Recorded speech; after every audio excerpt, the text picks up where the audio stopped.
So here's the problem with Brazilian Jiu Jitsu, or BJJ as they call it. It's really not the art or sport itself, it's how the practitioner practices it and uses it, and what your instructor kind of guides your academy to do. Now, it is incredibly effective martial art for dueling, so one-on-one combat with limited rules even. But as a purely self-defense system, most schools and instructors do not teach it or practice it that way. They practice it like an art, or more to the point, like a sport. Nothing wrong with that. Adult roughhousing, you get a lot of really good self-defense skills out of adult roughhousing. So kudos to all of you guys who are out there adult roughhousing. I think it's awesome. However, not everybody is a sport competitor, right? And although it is very accessible to, I think, most people, if you do it right, and if your partner is not trying to tear you in half, you can learn a lot of good skills. But it is lacking, just like any art is. And the things that BJJ lacks really is not everything is a grappling problem, especially how it's trained in most schools today. Now, I started in BJJ back shortly after the UFC. I trained out at the Torrance Academy. I trained with Hickson for a very brief period, meaning it was a seminar. That's how I got introduced to Brazilian Jiu Jitsu, really was through Hickson.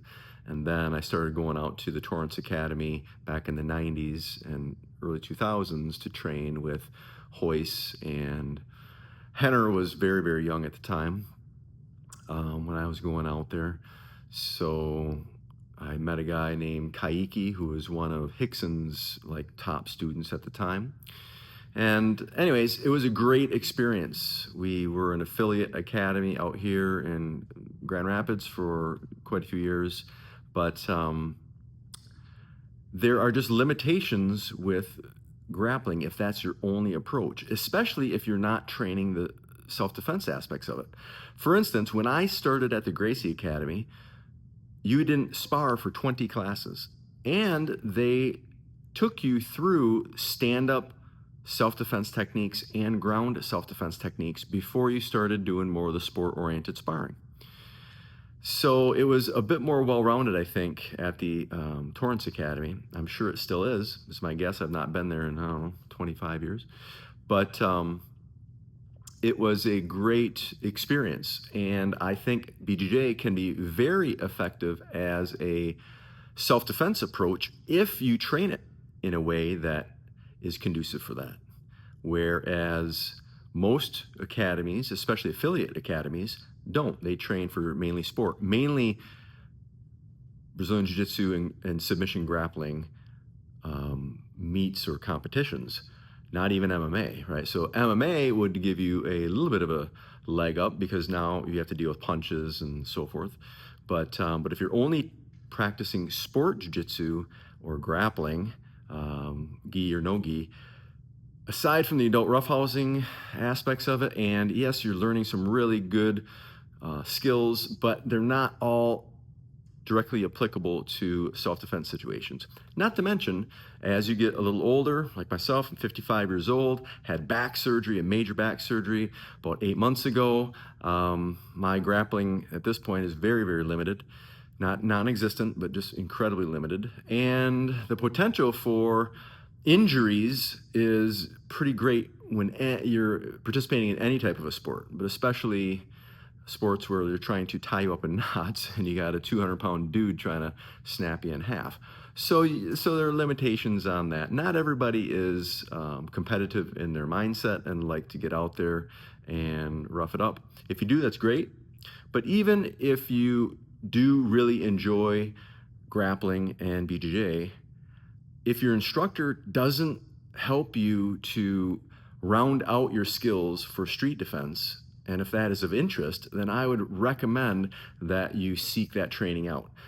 Some MMA experience or training could help a tremendous amount, and get some tactical self-defense training, like a good Krav Maga teacher or any type of combatives type instructor. Again, they've got to be good too. And they have to have some experience, and they have to have a good system, and they have to have a good head on their shoulders, not the bullshito stuff. But just round out your skill set, that's all. So include weapons, include multiple threats, include scenarios where you're de-escalating and so forth. But don't just rely upon the sport aspects in and of themselves to save your rear end if you get into an altercation. Make sure you have some striking skills. Make sure you have some of those other attributes that we were talking about, and exposure.